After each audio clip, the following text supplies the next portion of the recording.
You think you're alone. The dark knows better. I've been driving trucks for 15 years now, hauling freight across the country. I thought I'd seen everything until that night on Route 80 through Nebraska. It was 2:47 in the morning, and I was the only soul on that empty highway, or so I thought.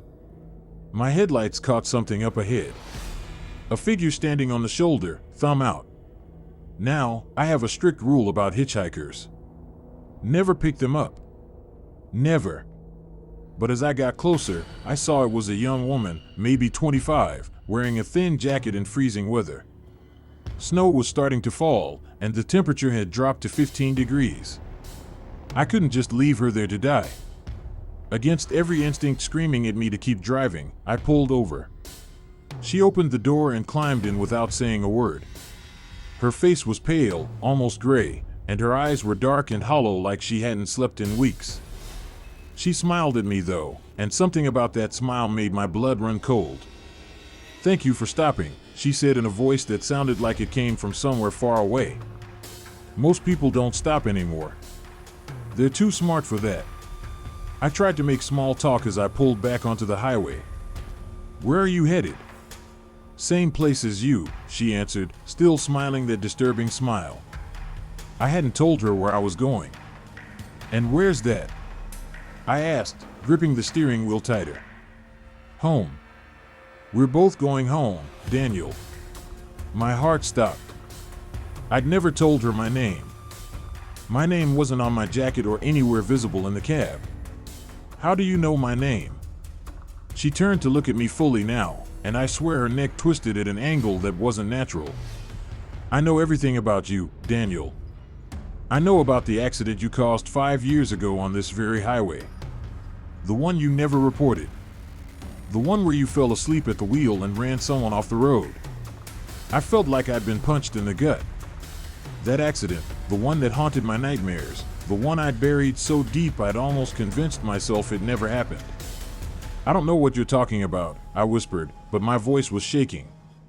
"Exit 74, she said. "That's where it happened. That's where you killed me." I looked at her in horror, and as we passed under a streetlight, I saw that her jacket was torn and soaked with something dark. Blood. Old, dried blood. Her face had a gash across the forehead, and her left arm hung at an impossible angle. "You didn't even stop," she continued, her voice getting colder. "You just kept driving. You told yourself it was a deer. But it wasn't a deer, Daniel. It was me. I was walking to my car after it broke down. You hit me going 70 miles per hour and left me in the ditch to die alone." I slammed on the brakes, and the truck screeched to a stop in the middle of the empty highway. "Get out!" I screamed. "Get out of my truck right now!" She just sat there, staring at me with those dead eyes. "This is your truck?" "No, Daniel. This is my truck now. Just like that highway was my road. Just like your life is now mine." The temperature inside the cab dropped so fast I could see my breath. The windows started to fog up, but not with normal condensation. Words began to appear on the windshield, written by an invisible finger. "You left me to die." I threw open my door and jumped out into the freezing night. I ran to the passenger side to pull her out, but when I yanked open the door, the seat was empty. Completely empty. No wet footprints. No sign anyone had been there at all. But on the seat was a driver's license. I picked it up with trembling hands. The photo showed the woman who'd been sitting next to me. Her name was Rebecca Chen. Date of birth, March 3rd, 1994. And below that, in small print, I saw something that made me drop the license. Date of death, January 19th, 2020. 5 years ago. The exact date of my accident. I looked up at the windshield, and more words had appeared. Exit 74. Tonight. I got back in the truck, but I couldn't stop shaking. I had two choices: keep driving and pass exit 74, or turn around and go back the way I came. But something told me that turning around wouldn't save me. She'd followed me this far. She'd found me after 5 years. There was no running from this. As I approached exit 74, my radio, which had been silent, suddenly crackled to life. But it wasn't music or a traffic report. It was screaming. A woman's screams, terrified and agonizing, mixed with the sound of metal crushing and glass shattering. The same sounds from that night 5 years ago, the ones I heard in my nightmares. Then, through the static, I heard her voice, "Stop this time, Daniel. Stop this time, or I'll make sure you never stop screaming." I took the exit. My hands were acting on their own, like she was controlling them. The road led into darkness, away from the highway, into a stretch of empty farmland. And there, illuminated by my headlights, I saw it. The ditch. The exact spot where I'd hit her. A figure stood there. Rebecca. She was waving at me, beckoning me forward. I wanted to turn around, to floor it out of there, but my foot pressed the accelerator instead. The truck moved forward, straight toward her, picking up speed. At the last second, she vanished. But I couldn't stop. The truck veered off the road and into the ditch, flipping twice before landing upside down. I hung from my seatbelt, blood dripping from my head. Everything hurt. Everything was dark. And then I heard footsteps on the pavement above. Slow, dragging footsteps. Coming closer. A face appeared in the shattered driver's side window. Rebecca's face. But this time, her features were twisted, her jaw broken and hanging loose, her eyes reflecting no light at all. "Now you know what it feels like," she whispered. "Now you know what it's like to die alone on the side of the road, waiting for help that never comes." I tried to scream, but no sound came out. She reached through the window, and her cold, dead fingers wrapped around my throat. "But I'm not going to let you die, Daniel. I'm going to keep you here, in this moment, forever. You'll feel the pain, the fear, the loneliness every single second of every single day. Just like I did. That was 6 months ago. The police found my truck the next morning. I was unconscious but alive, with no serious injuries according to the doctors. But they're wrong. I'm not alive. Not really. Because every night at exactly 2:47 a.m., I wake up in that truck, upside down in that ditch. And every night, Rebecca is there, waiting. Whispering. Promising that this will never end. I haven't driven a truck since. I can't. Because I know that if I get behind the wheel, she'll be waiting in the passenger seat. And next time, she won't let me wake up. The worst part? Last week, I was walking past a truck stop and saw a driver picking up a hitchhiker. A young woman in a thin jacket. I tried to warn him, but he couldn't hear me through his closed window. As they pulled away, she turned and looked directly at me through the side mirror. It was Rebecca. And she was smiling. She's not done. She'll never be done. Story 2, the truck that followed me home. My name is Marcus, and I haul refrigerated goods across the Midwest. The job's not glamorous, but it pays well, and I like the solitude. At least, I used to. What happened 3 weeks ago changed everything. I haven't slept more than 2 hours at a time since then, and I'm terrified to get back in my truck. Let me tell you why. It started on Interstate 35, somewhere between Des Moines and Kansas City. It was just past midnight, and I was running behind schedule because of a delayed loading dock. The highway was empty, just me and the occasional semi passing in the opposite direction. That's when I first noticed it in my side mirror. Another truck. A big rig, old model, maybe from the 80s. Dark green, or maybe black, it was hard to tell in the darkness. No company logos. No lights except the headlights, which seemed dimmer than they should be. It was hanging back about 200 yards, matching my speed exactly. I didn't think much of it at first. We were both going the same direction at highway speed. But after 20 miles, it was still there. Same distance. Same speed. When I sped up to 75, it sped up. When I slowed to 60, it slowed down too. Never getting closer, never falling back. I told myself I was being paranoid. Maybe it was just another driver on autopilot, zoning out like I did sometimes on long hauls. But something felt wrong. The way it stayed at that exact distance, like it was tethered to me. Like it was hunting. At the next rest stop, I pulled off, needing coffee and wanting to see if the truck would pass. I parked under the bright lights and went inside. The place was deserted except for one tired-looking clerk behind the counter. I bought coffee and a sandwich, watching the parking lot through the window. The truck pulled in. It didn't park near the building where there was light. Instead, it rolled past the gas pumps and stopped at the far edge of the lot, in the shadows where the lights didn't reach. The engine stayed running. Nobody got out. I stood there for 15 minutes, drinking my coffee, watching. The truck just sat there, idling. Waiting. When I couldn't stand it anymore, I walked back to my rig. As soon as my engine started, the other truck's lights came on brighter. As I pulled out of the rest stop, it followed. Same distance. Same speed. This went on for another hour. Every time I checked my mirrors, it was there. I tried everything. I took random exits and got right back on. It followed. I pulled onto the shoulder like I was having mechanical trouble. It stopped 200 yards back and waited. When I started moving again, so did it. My CB radio had been quiet all night, but suddenly it crackled to life. Static at first, then a voice. Low, raspy, barely human. Nice truck you got there, Marcus. My blood went cold.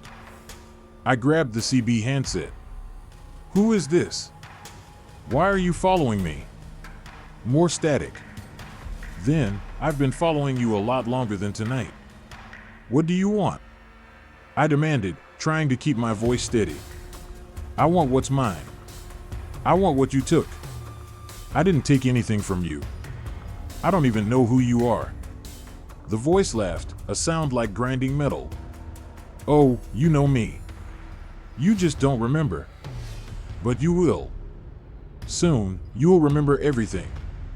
I switched off the CB and grabbed my phone to call 911. No signal. I was in a dead zone, miles from the nearest town. The truck behind me flashed its high beams 3 times, then returned to that dim, stalking glow.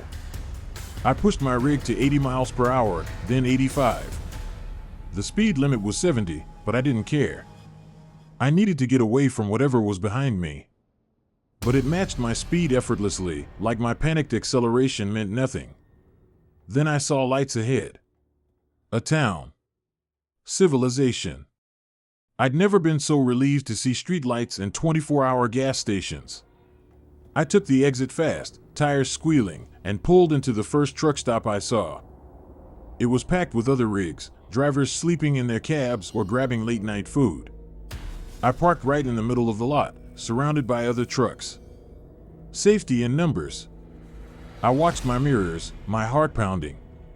The dark truck took the exit behind me. It rolled slowly through the parking lot, and as it passed under a streetlight, I got my first clear look at it. The cab was covered in rust and dents. The windshield was cracked in a spiderweb pattern. And behind the wheel, I saw a silhouette. A driver, hunched over, wearing what looked like an old trucker's cap. But I couldn't see his face. It was just shadow, deep and wrong. The truck circled the lot once, slowly, like a shark. Then it pulled into a space at the very edge of the parking area and went dark. Engine off. Lights off. Just sitting there in the shadows. I didn't sleep. I sat in my cab with the doors locked, staring at that truck. Hours passed. Other drivers came and went. But that truck never moved, and nobody ever got out. At 5 a.m., I couldn't take it anymore. I started my engine, and immediately, I saw movement in my mirror. The dark truck's lights came on. I pulled out of the lot and back onto the highway. It followed. For the next 200 miles, it stayed with me. I tried calling the police on my CB, but every time I keyed the mic, all I got was that voice. You can't run, Marcus. You've been running for 12 years, but tonight it ends. 12 years. The number hit me like a punch. 12 years ago, I'd been involved in an accident. Another truck had jackknifed it in front of me during a storm, and I'd swerved to avoid it. In doing so, I'd forced another rig off the road. I'd seen it in my mirror, seen it tip and roll down an embankment. But I hadn't stopped. I was young, scared, and already had one accident on my record. I'd convinced myself the driver was probably fine, that emergency services would be called by someone else. I'd never reported it. Never looked back. I'd buried it so deep I'd almost forgotten. But someone hadn't forgotten. "You left him there," the voice on the CB said. "You left my brother in that ditch, and he died before anyone found him. 3 hours he lay there, crushed and bleeding, calling for help that never came. And you just kept driving." "I'm sorry," I whispered into the CB, tears streaming down my face. "I'm so sorry. I was scared. I was a coward. But please, I'm sorry. Sorry doesn't bring him back. Sorry doesn't give him the life he should have had. His wife. His kids. All gone because you couldn't be bothered to stop. What do you want from me?" I screamed. "I want you to know what it feels like. I want you to know terror. I want you to spend your last moments alone, scared, and hopeless. Just like he did." I looked in my mirror. The truck was closer now. Much closer. Maybe 50 yards. I could see the driver's silhouette more clearly. He was gripping the wheel with both hands, leaning forward. His face was still in shadow, but I swear I saw him smile. My truck started to shake. Not from the road, but from something else. The steering wheel was jerking in my hands, fighting me. My brakes weren't responding. I pressed the pedal down hard, but nothing happened. The speedometer climbed. 75, 80. 85, 90. "I've been driving trucks for 30 years, the voice said. "I know everything about them, including how to hack their computer systems. Newer models like yours are so easy to control remotely. Thank you for making this so simple." My truck was doing 95 now, completely out of my control.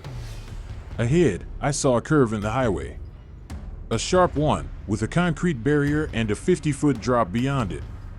"This is where you die, Marcus. This is where you pay for what you did." I yanked the wheel as hard as I could, but it wouldn't budge. I tried the emergency brake, but it was dead too. The curve was coming up fast. Too fast. I was going to hit it at nearly 100 miles per hour. In my mirror, I saw the dark truck fall back, slowing down, giving me space to crash alone. Just like his brother had died alone. At the last possible second, something in the steering system gave way. The wheel jerked hard to the right, and my truck swerved off the highway onto the shoulder, missing the curve but heading straight for a line of trees. I closed my eyes and braced for impact. The crash was catastrophic. Glass shattered. Metal screamed. My whole world flipped and twisted. And then everything went black. When I woke up, I was in a hospital bed. 3 broken ribs, a fractured collarbone, and a severe concussion. But I was alive. The police told me I'd been found by a passing motorist. They'd pulled me from the wreckage just before the truck caught fire. They asked what happened, and I told them the truth. All of it. The truck that followed me. The voice on the CB. The remote control of my vehicle. Everything. They looked at me with pity and concern. The officer said gently that my truck's computer system showed no evidence of hacking. There was no record of any CB transmissions. And the security footage from the rest stop? It only showed my truck. No dark green or black semi. No other vehicle following me. "You've been through a traumatic experience," the doctor said. "Hallucinations from exhaustion and stress are common in long-haul drivers. You need rest." But I know what I saw. I know what happened. And 3 days ago, after I was released from the hospital, I received a package at my apartment. No return address. Inside was a trucker's cap. old, stained with something dark, and a note written in shaky handwriting. He forgives you, but I never will. I'll see you on the road, Marcus. One day soon. And next time, you won't wake up in a hospital. I haven't gotten back in a truck since. I can't. Because I know he's out there, waiting. And sometimes, late at night, I look out my apartment window at the street below. And I swear I see it. That dark truck, parked under a broken streetlight, engine idling. Watching. Waiting. Knowing that eventually, I'll have to leave my apartment. And when I do, he'll be there. Story 3, the cargo I shouldn't have delivered. Let me start by saying I'm not proud of what I did. When you've been driving trucks for 20 years like me, sometimes you make questionable decisions to make ends meet. This was one of those times, and I've regretted it every single day since. I was at a truck stop outside of Albuquerque when a man approached me. He was wearing an expensive suit, which was unusual for a place like that. He offered me $10,000 cash to transport a cargo container across 3 states with no questions asked. The money was more than I'd make in 2 months of legitimate work. I should have said no. Every instinct told me to walk away. But my daughter needed surgery, and insurance wasn't covering all of it. So I agreed. The container was loaded onto my trailer at 11 p.m. in an empty warehouse parking lot. It was a standard 20-foot shipping container, locked with a heavy padlock. The man handed me the keys and an address in rural Montana. Don't open it. Don't stop except for gas. Don't call anyone. Deliver it by Friday morning, and you'll get the rest of your money. The first night was uneventful. I drove through the darkness, trying not to think about what might be in that container. Drugs, probably. Maybe stolen goods. As long as I didn't know for sure, I could maintain some plausible deniability. That's what I told myself, anyway. Around 3 a.m., somewhere in Colorado, I heard the first sound. A soft thump from inside the container. I turned down the radio and listened. Nothing. Just the hum of the engine and the road noise. I decided it was my imagination or maybe cargo shifting. An hour later, I heard it again. This time it was louder. Thump. Thump. Thump. 3 distinct impacts against the inside wall of the container. My stomach twisted. That wasn't cargo shifting. That was deliberate. That was someone or something trying to get my attention. I pulled over at the next rest area and sat there with the engine idling, staring at the container in my side mirror. The thumping had stopped. The smart thing would have been to call the police right then. But I thought about the money, about my daughter, and I convinced myself I was overreacting. I got back on the road. The thumping started again around dawn. This time it didn't stop. It went on for miles. Thump. Thump. Thump. A steady, rhythmic pounding that seemed to match my heartbeat. Then I heard something else. Scratching. Long, dragging scratches against metal, like fingernails or claws trying to tear through the container walls. My hands were shaking on the steering wheel. I grabbed my CB radio to call for help, but before I could key the mic, I heard a voice. It was coming from behind me, from inside the trailer. Muffled but unmistakable. Let us out. I nearly swerved off the road. It was a man's voice, hoarse and desperate. And he'd said us. Multiple people were in there. Please, the voice continued. Please let us out. We can't breathe. It's so hot. Please. Oh God. What had I agreed to transport? Were these people being trafficked? Kidnapped? I had to let them out. I had to. But then I remembered the man in the suit. The way he'd looked at me with cold, empty eyes when he'd given me the keys. The way he'd said, "Don't open it." There had been a threat in those words, even though he'd smiled when he said them. I can't, I called back, hating myself. I can't open it. I'll call for help. I'll call the police. No. No police, the voice screamed. If you call the police, he'll kill us all. Just let us out at the next stop. Please. Please, we're dying in here. I didn't know what to do. My mind was racing.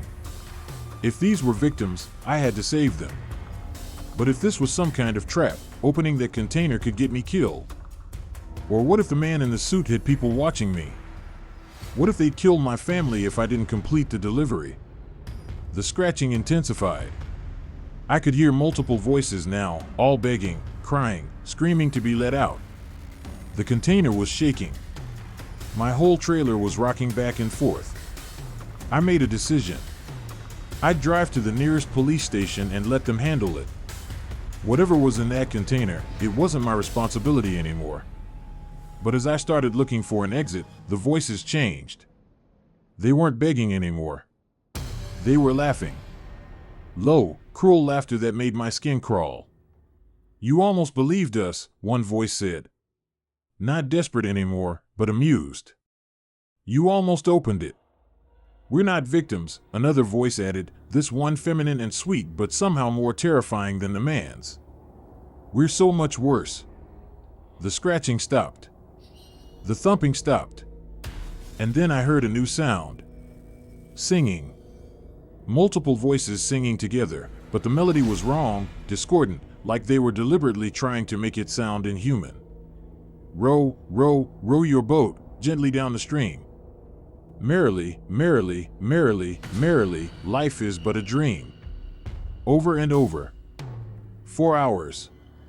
The same children's song, sung by voices that didn't sound quite human. Sometimes they changed the words. Row, row, row your truck, don't let us get out.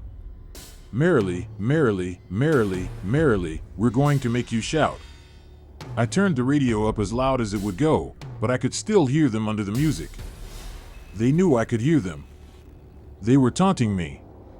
As the sun set on the second night, the singing stopped. I'd been driving for nearly 36 hours straight, too afraid to stop, too afraid to sleep. I was approaching the Montana border. Just a few more hours and this nightmare would be over. That's when I smelled it. Smoke. I looked in my mirrors and saw black smoke pouring out from under the container. The trailer was on fire. I pulled over immediately and jumped out, grabbing my fire extinguisher. But when I ran back to the trailer, there was no fire. No smoke. Nothing. The container looked exactly as it had when it was loaded. And yet, I'd seen the smoke. I'd smelled it. It's just the beginning, a voice whispered. I spun around, but nobody was there. The voice had come from everywhere and nowhere. I got back in my cab, my hands trembling so badly I could barely grip the steering wheel. I just needed to finish this delivery. Just a few more hours. That's when I noticed something on my GPS. The destination had changed. It wasn't showing the Montana address anymore. Instead, it was directing me to a location I didn't recognize. A spot in the middle of nowhere, 50 miles off my route. I tried to reset the GPS, but it wouldn't change. The screen flickered, and words appeared, new destination. No deviation permitted. My phone rang. It was a number I didn't recognize. Hello? I answered, my voice barely a whisper. Change of plans, the man in the suit said. Follow the GPS. Don't deviate. Don't stop. You're almost done. What's in the container? I demanded. What the hell am I transporting? He laughed softly. Nothing you need to worry about, as long as you follow instructions.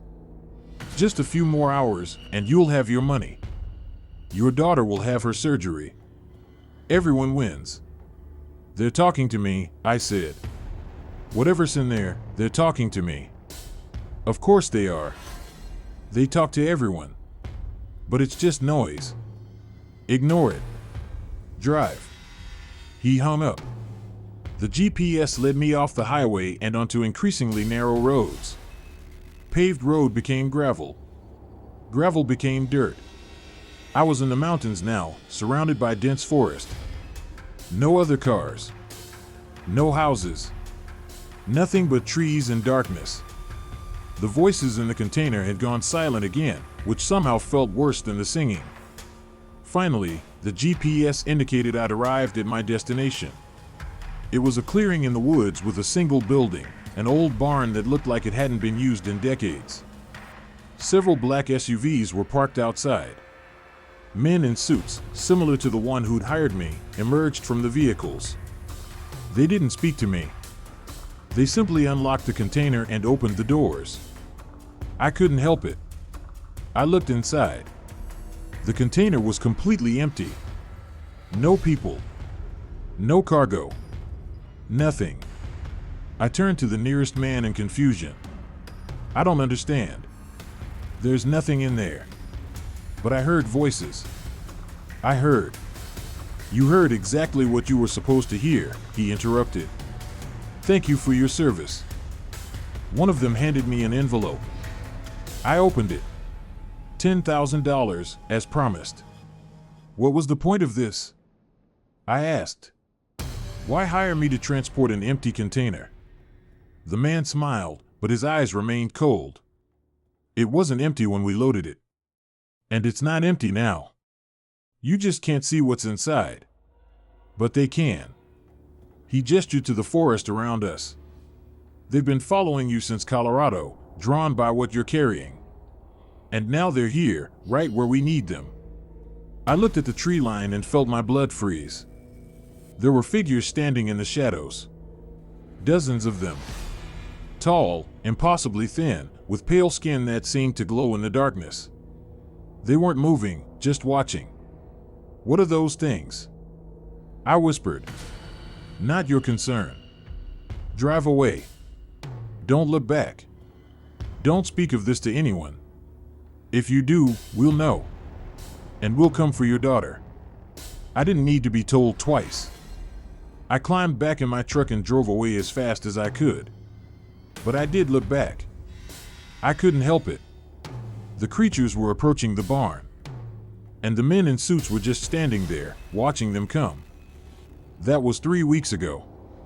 My daughter got her surgery. She's recovering well. But I can't sleep. Because sometimes, late at night, I still hear them. The voices. The singing. And I swear, when I look in my rearview mirror while driving, I see those pale figures standing on the side of the road, watching me pass. I transported something that night. I still don't know what. But whatever it was, I think part of it stayed with me. And I don't think it's ever going to leave. Story 4, the woman on mile marker 127. I drive the same route every week. Interstate 70 through Kansas, mile after mile of nothing but flat plains and endless sky. It's boring, sure, but boring is safe. Or at least, I thought it was until I started seeing her. The first time was 3 months ago. I was passing mile marker 127, right at the spot where the old grain elevator used to be before it burned down. It was dusk, that time when visibility gets tricky and shadows play tricks on your eyes. She was standing on the shoulder of the road, facing away from traffic. Long dark hair. White dress. She wasn't hitchhiking or waving for help. Just standing there, perfectly still. I slowed down a little, concerned. Maybe she was in trouble. Maybe her car had broken down. But as I got closer, something stopped me from pulling over. The way she was standing was off. Too rigid. Too unnatural. And there was no car anywhere nearby. No signs of a breakdown. Just her, alone, in the middle of nowhere. I passed her and checked my mirrors. She didn't move. Didn't turn her head. Just kept facing that empty field. I called it into the highway patrol when I got to the next truck stop. They said they'd send someone to check it out. I figured that was the end of it. But the next week, driving the same route, I saw her again. Same mile marker. Same position. Same white dress. This time I was sure something was wrong. I grabbed my CB radio to report it, but before I could speak, another driver's voice came through. Anyone else seeing the woman at mile 127? This is the third week in a row I've seen her there. Another voice responded. I've seen her too. Every time I run this route. She's always there at dusk. Never moves. I joined the conversation. This is my second time seeing her. Did Highway Patrol ever check on her? They did, the first driver said. Found nothing. No woman. No evidence anyone had been there. They think we're all seeing things. Heat mirages or something. But it wasn't hot. It was October. And you don't get the same heat mirage in the same spot for multiple weeks. The following week, I made a point to pass mile marker 127 before dusk, thinking maybe she only appeared at certain times. But she was there. Same spot. Same position. Broad daylight this time. As I got closer, I noticed something I'd missed before. Her feet weren't quite touching the ground. She was hovering, maybe an inch above the dirt shoulder. I slowed to a near stop, my truck rumbling beside her. That's when she turned her head. I'll never forget her face. Pale, almost translucent. Eyes completely black. No whites at all. And a smile that was too wide, stretching from ear to ear in a way that human faces shouldn't be able to achieve. She raised one arm and pointed directly at me. Her mouth opened, and even though I was inside my cab with the engine running, I heard her voice clear as day. Next week. That's all she said. Just those two words. Then she vanished. Didn't fade away or walk off. She was just gone in an instant, like she'd never been there at all. I reported it again. This time they sent a state trooper to escort me past that mile marker the following week. The trooper was skeptical but professional. We talked on the CB as we approached. Nothing to worry about, he assured me. Probably just a local playing pranks on drivers. But as we reached mile marker 127, his voice cut off mid-sentence. I looked over and saw his patrol car swerving slightly, like he'd been startled. The woman was there again. This time she was facing the road. And she was standing in the middle of my lane. I slammed on my brakes, my truck skidding. But I was going too fast, carrying too much weight. I was going to hit her. At the last second, she smiled that terrible smile again and vanished. My truck screeched to a stop. The trooper pulled up beside me, his face white. He got out and walked to where she'd been standing.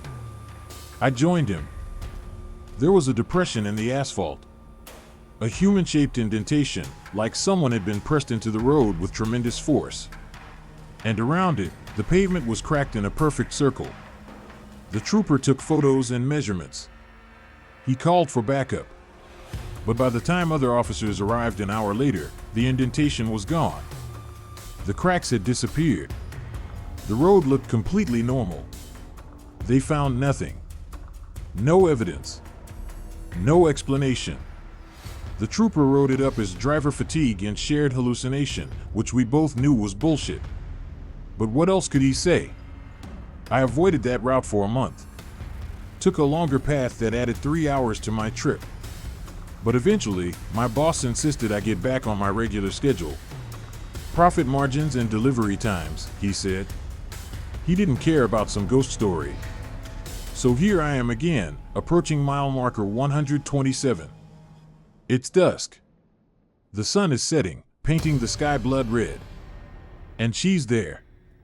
But this time, she's not alone. There are dozens of them. Men, women, children. All wearing white. All hovering slightly above the ground. All facing the road. All with those black eyes and impossible smiles. And they're all pointing at me. My CB radio crackles to life. It's the same voices I heard before. Other drivers. But they're not talking to each other anymore. They're screaming. Turn around. Don't go past mile marker 127. They're waiting for you. It's a trap. They've been counting down. I slam on my brakes, but nothing happens. My truck keeps moving forward at the same speed, like I have no control. The pedal goes all the way to the floor, but the brakes don't engage. The figures are getting closer. I can see their faces more clearly now. Some are old, their features rotted and decayed. Others look fresh, like they died yesterday. But all of them are staring at me with those horrible black eyes. The woman in front, the one I saw first, raises both arms. Her mouth opens impossibly wide, and a sound comes out that's like nothing I've ever heard. It's a scream and a laugh and grinding metal all mixed together. My windshield cracks. The glass splinters in a spiderweb pattern, but doesn't break. Through the fractured glass, I see her face pressed against it. She's on my hood. She wasn't there a second ago, but now she's there, crawling toward me like a spider. "You're late," she whispers, her voice somehow penetrating the cab. "You were supposed to be here last week. We've been waiting." I grab my door handle to jump out, but it won't open. The locks engage and disengage rapidly, clicking over and over. All my windows start rolling down on their own. The things outside reach their arms through, grasping at air, trying to touch me. I duck down, pressing myself against the seat, away from their reaching fingers. That's when I notice something on my passenger seat. A white dress. The same one she's wearing. And underneath it, a newspaper clipping. I grab the clipping with shaking hands. It's from 1987. The headline reads, "Mass Casualty Accident at Mile Marker 127 Claims 43 Lives." The article describes a horrific pileup. A truck driver fell asleep at the wheel and crashed into a tour bus.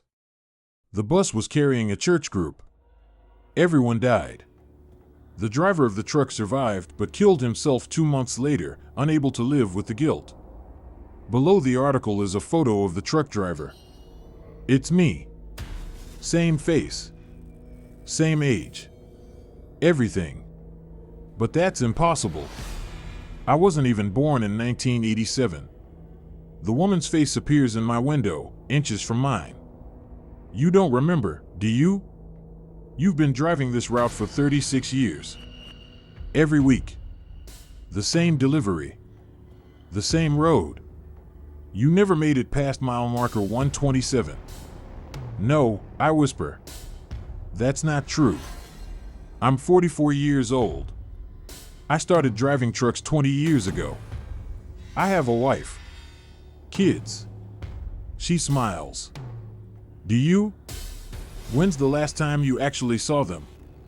Not just thought about them. Actually saw them. Touched them." I try to remember. My wife's face. My kids' names. But the memories are fuzzy, like they're from a movie I watched a long time ago. Not real memories. Not my life. "You died here," she says softly. "We all did. And you've been reliving this route ever since, over and over, trying to deliver cargo that will never arrive. Driving to a destination you'll never reach." The other figures surround my truck now. They're all pressing against the windows, the doors, the hood.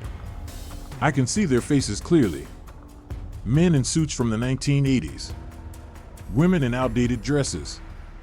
Children in old-fashioned clothes. All from the bus. All killed because of me. "It's time to stop driving," the woman says. "It's time to join us." My truck starts to sink. Not into the ground, but into something else. Darkness. The asphalt beneath me is turning liquid, black and thick. I'm sinking into it like quicksand. I scream and pound on the windows, but nobody can hear me. There are no other cars on the road. There haven't been for a long time, I realize. I've been driving completely alone. The darkness rises to my windows, then over them. The last thing I see is the woman's face, still smiling. "See you next week," she whispers. And then I'm falling. I wake up gasping. I'm in my truck, parked at a rest stop. Morning sunlight streams through the windshield. My CB radio is quiet. Everything seems normal. I check my phone. It's Monday morning. Time to start my weekly route on Interstate 70 through Kansas. I pull out of the rest stop and merge onto the highway. Up ahead, I see a green sign. Mile marker 1. I have 126 miles to go. And somewhere up ahead, she's waiting. She's always waiting. Story 5, the Midnight Fuel Stop.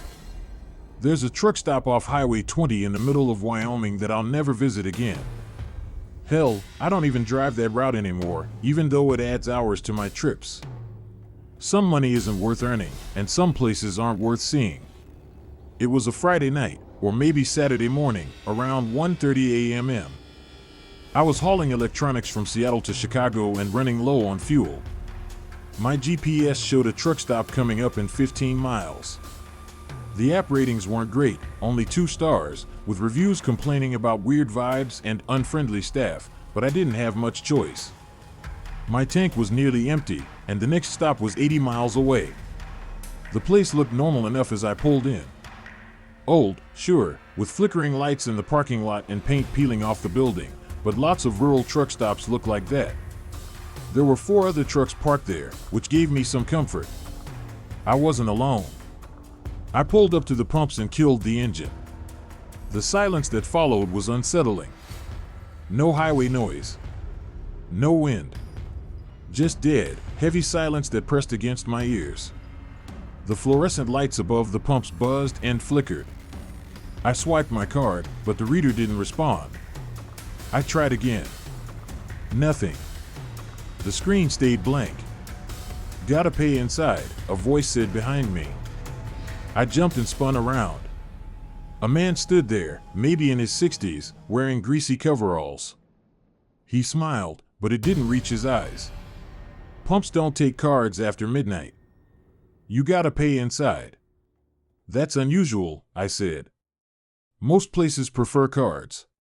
We're not most places, he replied, still smiling that empty smile. Cash or card, but you pay inside after midnight. House rules. I didn't like it, but I needed fuel. I followed him toward the building. That's when I noticed something odd. The other trucks in the lot looked old. Really old. Models from the 70s and 80s. Classic rigs that belonged in museums, not working truck stops. Lot of vintage trucks here, I commented. The man stopped walking and turned to look at me. For just a second, his smile faded, and something cold flickered in his eyes. They're waiting for fuel, same as you. The inside of the truck stop was worse than the outside. The lights were too bright, that harsh fluorescent white that makes everything look dead. The floor was sticky, and the air smelled like old meat and diesel fuel.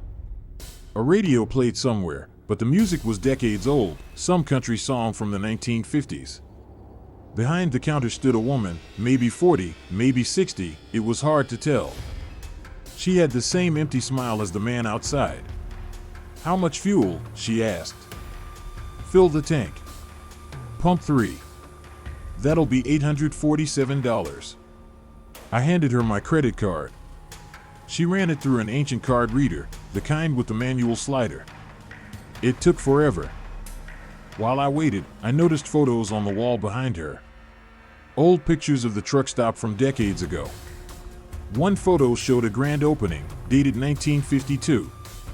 Another showed a group of men standing in front of the building. I leaned closer to look. One of the men in the photo was the guy in coveralls who'd spoken to me outside. Same face. Same age. But the photo was from 1952. Something interesting? The woman asked. I turned back to her. That man outside. Is he the owner? That's just Earl. He's been here forever. Since 1952? Her smile widened. Longer than that. My card reader finally beeped. She handed me my card and a receipt.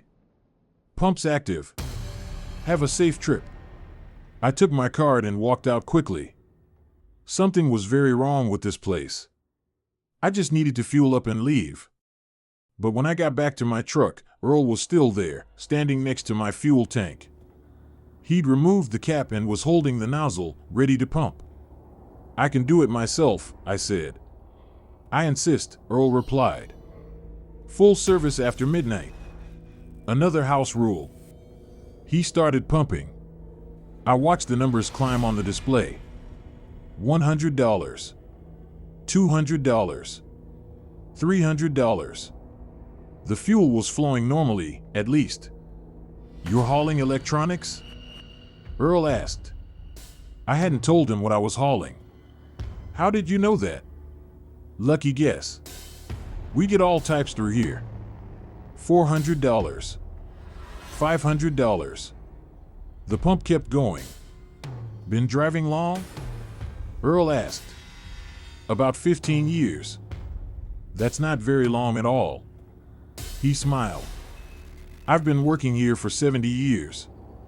Seen thousands of drivers come through. You know what I've learned? $600. $700. What's that? Some of them never leave. The pump clicked off. $847 exactly, just like the woman said. Earl replaced the nozzle and screwed my fuel cap back on. All set. Safe travels. He walked away toward the building. I climbed into my cab, more than ready to get out of there. But when I turned the key, nothing happened.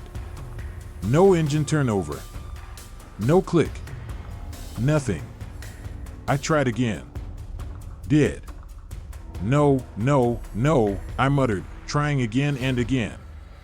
My truck had been running fine all day. Brand new battery. No mechanical issues. I grabbed my flashlight and climbed out to check under the hood. Everything looked normal. Battery connections were tight. No obvious problems. Having trouble? Earl appeared beside me again, moving silently. Won't start. I don't understand. It was fine 10 minutes ago. Happens sometimes. The fuel here, it's special. Takes a bit for engines to adjust to it. What do you mean, special? Just a different blend. Give it an hour. It'll start right up. An hour. I didn't want to spend another minute at this place, let alone an hour. There's coffee inside, Earl said. Might as well be comfortable. I looked around the parking lot.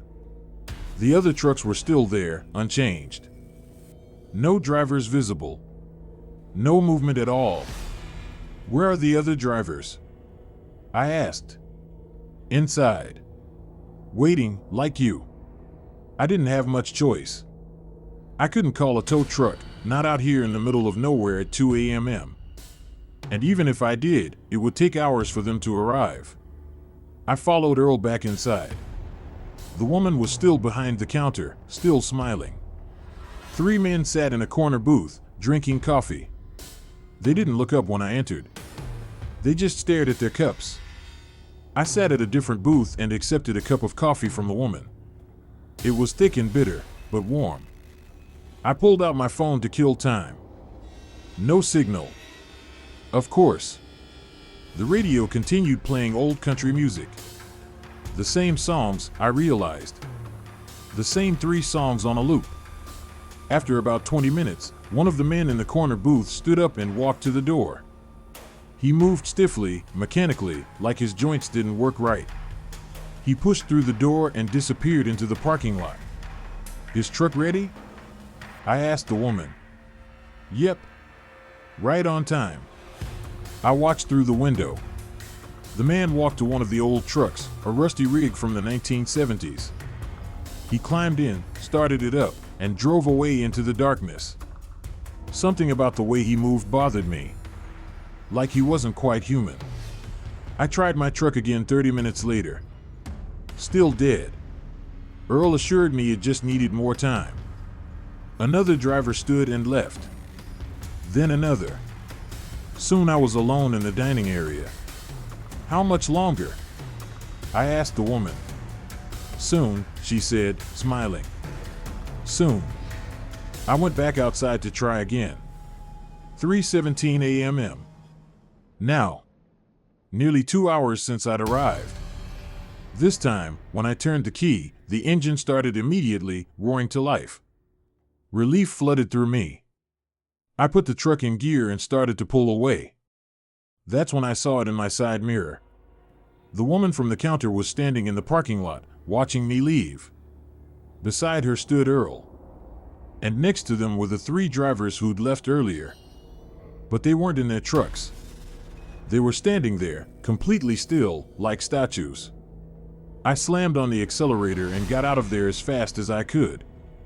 I didn't stop until I reached the next truck stop, 80 miles down the road. It was 5 a.m. and the sun was starting to rise. I pulled into a crowded parking lot with dozens of trucks and normal-looking people. I went inside to use the bathroom. While I was washing my hands, I noticed something in the mirror. On the back of my neck, just below my hairline, there was a mark.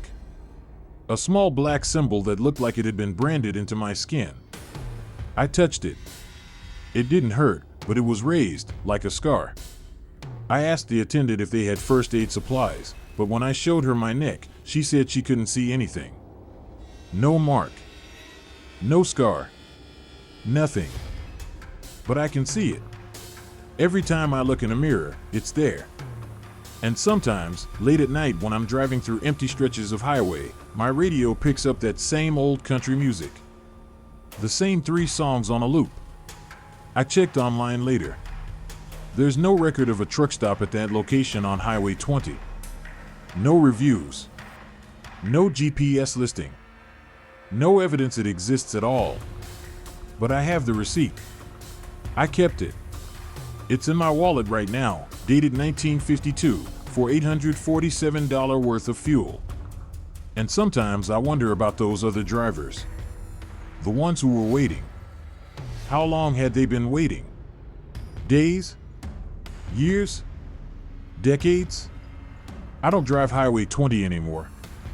I don't care how much longer my routes take. Because I think that place is still there, waiting. And I think that mark on my neck means something. I think it means they're not done with me yet. Story 6, the convoy that wasn't there. One of the unwritten rules of truck driving is that you're never truly alone on the road. There's always someone on the CB radio, another driver a few miles ahead or behind, that sense of being part of a larger community even in the loneliest stretches. But what I experienced last October broke that rule in the worst possible way. I was driving through Montana on Interstate 90, hauling a load of furniture to Billings. It was a Tuesday night, or maybe Wednesday morning, around 11 p.m. The road was empty, which wasn't unusual for that time and place. What was unusual was the complete silence on the CB radio. Usually, there's chatter. Drivers warning each other about speed traps, weather conditions, or just shooting the breeze to stay awake. But my CB was dead silent. Not even static. Just nothing. I keyed the mic. Anyone out there? This is Blue Thunder, mile marker 214 eastbound. Nothing. I checked the radio. It was on, volume up, squelch adjusted properly. It should have been working, but I heard absolutely nothing. Then, up ahead in the darkness, I saw lights. Red tail lights. A truck, maybe half a mile ahead. I felt relieved. I wasn't alone after all. I sped up a little to close the gap, not to tailgate, just to maintain visual contact. There's something comforting about seeing another truck on an empty highway. But as I got closer, I noticed something odd. The truck ahead was moving at exactly the same speed as me. When I went 65, it went 65. When I sped up to 70, it matched me. The distance between us never changed. I tried the CB again. Truck ahead at mile marker 216, this is Blue Thunder behind you. You got your ears on? No response. The truck continued at its steady pace. Then I saw more lights. 2 more trucks appeared ahead, one beside the first truck, another in the left lane. They were running side by side in perfect formation. And behind me, in my mirrors, I saw more lights approaching. 3 trucks, maintaining the same speed, the same spacing. Within minutes, I was surrounded by 7 trucks. 3 ahead, 3 behind, and 1 beside me in the left lane. We were moving in perfect formation, like a military convoy, all maintaining exactly 67 miles per hour. I tried the CB again. Anyone in this convoy, please respond. This is Blue Thunder. Still nothing. But I hadn't called it a convoy. I'd just observed that we were moving together. How would they know to maintain such perfect formation without communication? I decided to break away. I slowed down to 60, intending to let the trucks behind me pass. They slowed to 60. I sped up to 75. They sped up to 75. No matter what I did, the formation held. 7 trucks, including mine, moving in perfect synchronization across the empty Montana highway. That's when I started to feel real fear. This wasn't normal. This wasn't random. Something was controlling this. I looked at the truck beside me in the left lane. I couldn't see the driver through the darkened windows, but I could see inside the cab. It was empty. No driver. The wheel was turning on its own, making slight adjustments, but nobody was touching it. I looked ahead at the 3 trucks in front. Same thing. Empty cabs. No drivers. My heart was pounding. I checked my mirrors. The 3 trucks behind me, all empty. 7 trucks, including mine, driving in perfect formation across Montana. 6 of them with no one at the wheel. I grabbed my phone to call 911. No signal. Out here in the mountains, that wasn't unusual, but the timing felt deliberate. The CB suddenly crackled to life, making me jump. But it wasn't a voice.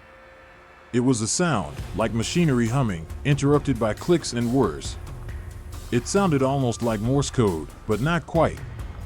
Then, cutting through the mechanical noise, I heard breathing. Slow, steady breathing, like someone was sleeping. But it was coming from all around me, from the CB, from my phone, from everywhere. The trucks ahead started to drift apart, creating a gap between them. Through that gap, I saw something in the road ahead. Not an obstacle or another vehicle. It was a figure. A person, standing in the middle of the highway. As we got closer, I could make out details. It was a man wearing a truck driver's uniform from decades ago. He was just standing there, facing us, not moving, not reacting to 7 trucks bearing down on him at 67 miles per hour. I hit my horn. Long, loud blasts. The figure didn't move. The truck beside me turned its wheel slightly, adjusting course. The trucks ahead did the same. They were steering around the figure. As I passed within feet of him, I got a clear look at his face. His eyes were completely white. No pupils, no irises. Just white. And he was smiling. In my mirror, I watched him turn slowly, tracking our convoy as we passed. Then he raised his hand and waved. Not a friendly wave. A slow, deliberate gesture that felt more like a threat than a greeting.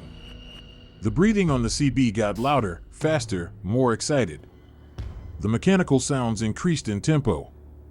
And then, a voice emerged from the noise. 18 wheels, round and round they go. Where they stop, nobody knows. It was a child's voice, sing-songing the words like a nursery rhyme. But there was something wrong with it, something off in the pitch and cadence that made it sound inhuman. 18 wheels, driving through the night. If you see the empty seats, you'll die of fright. The truck beside me suddenly accelerated, pulling ahead. Then the one behind me moved up, taking the empty spot beside me. I glanced over.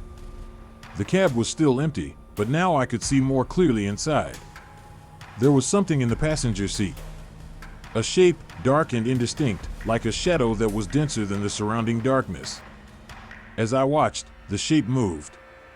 It shifted, twisted, and something that might have been a head turned toward me. I couldn't see features, couldn't see eyes or a face. But I felt it looking at me. Studying me. All the trucks simultaneously turned on their high beams, flooding the road with harsh white light. Up ahead, I saw more figures. Dozens of them, hundreds maybe, lining both sides of the highway. all wearing old truck driver uniforms, all with those white eyes, all smiling. The formation started to compress. The trucks moved closer together, boxing me in. I couldn't change lanes. I couldn't slow down. I couldn't speed up. I was trapped in the middle of this convoy with no way out. The voice on the CB spoke again, but now it was deeper, more adult, more menacing. You're one of us now.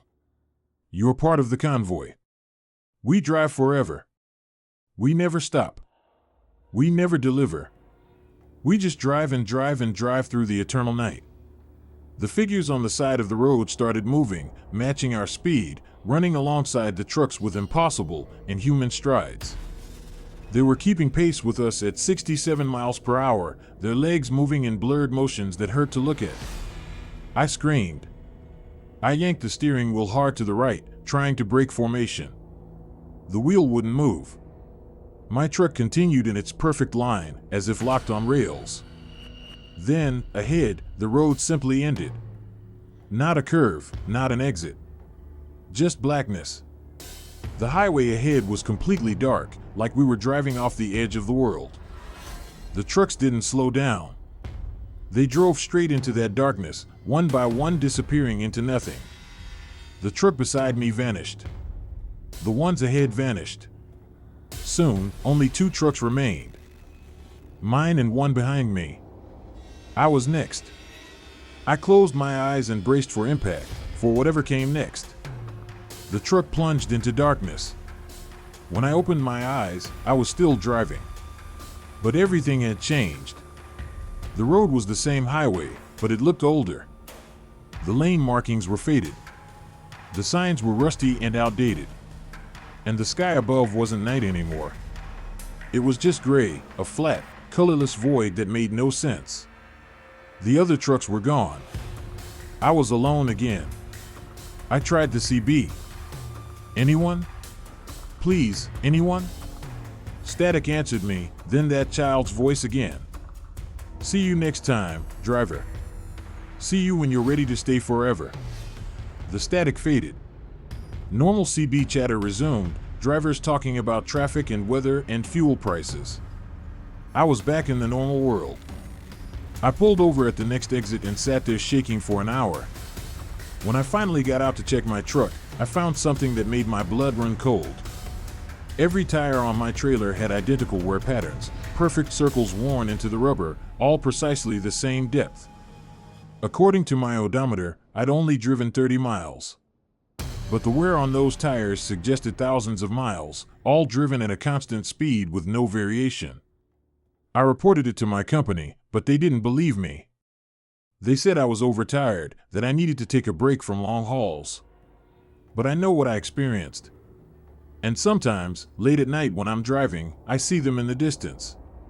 7 trucks in formation, moving through the darkness. They're still out there. Still driving. Still waiting for more drivers to join their eternal convoy. And I know that someday, I'll see them again. And when I do, I'm not sure I'll be able to break away a second time.